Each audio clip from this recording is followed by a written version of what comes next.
Supreme court ने आज केंद्र सरकार के बारे में फर्जी खबरों की पहचान करने के लिए प्रेस इंफॉर्मेशन ब्यूरो यानी पीआईबी की यूनिट बनाने वाली केंद्र की अधिसूचना पर रोक लगा दी है।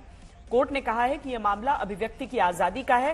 केंद्र की इलेक्ट्रॉनिक्स और आईटी मंत्रालय ने फैक्ट चेक यूनिट को 20 मार्च को सूचना प्रौद्योगिकी नियम 2021 के तहत अधिसूचित किया था। अगर ये रोक नहीं लगती तो केंद्र सरकार से जुड़ी खबरों के सच झूठ का फैसला पीआईबी कर सकता था। जिसे गलत कह देता उसे सोशल मीडिया प्लेटफॉर्म को हटाना पड़ता। यानी अब सरकारी एजेंसी अकेले खुद ये तय नहीं करेगी कि क्या सही है और क्या गलत है।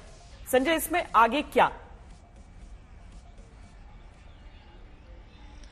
आगे फिलहाल तो बॉम्बे हाई कोर्ट के खंडपीठ पे में इस मामले की सुनवाई हुई। जस्टिस पटेल और जस्टिस नीला गोखले की पीठ थी और उसमें कहें तो खंडित आदेश आया है, जिसमें एक जज ने कहा, जस्टिस पटेल ने कहा कि ये तर्कसंगत है, इसको लागू होना चाहिए। जस्टिस नीला गोखले ने कहा कि नहीं, ये लागू नहीं होना चाहिए, ये कानून संविधान की आत्मा के और आम लोगों के अधिकारों के खिलाफ है।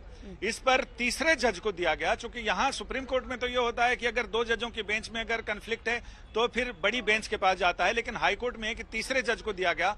तीसरे जज इसकी सुनवाई करें। तीसरे जज ने कहा जब तक हमारा फैसला नहीं आता है तब तक इस पर रोक लगाई जाए। उस रोक के खिलाफ सुप्रीम कोर्ट आई थी सरकार, लेकिन सुप्रीम कोर्ट में भी सीजेआई की अगुवाई वाली पीठ ने यह साफ कर दिया है कि हम इंतजार करेंगे तीसरे जज के विचार का और उसके बाद इस पर होगा। 15 अप्रैल को वहां अगली सुनवाई है। तब तक ये जो फैक्ट चेक यूनिट है इसकी अधिसूचना जारी की गई थी।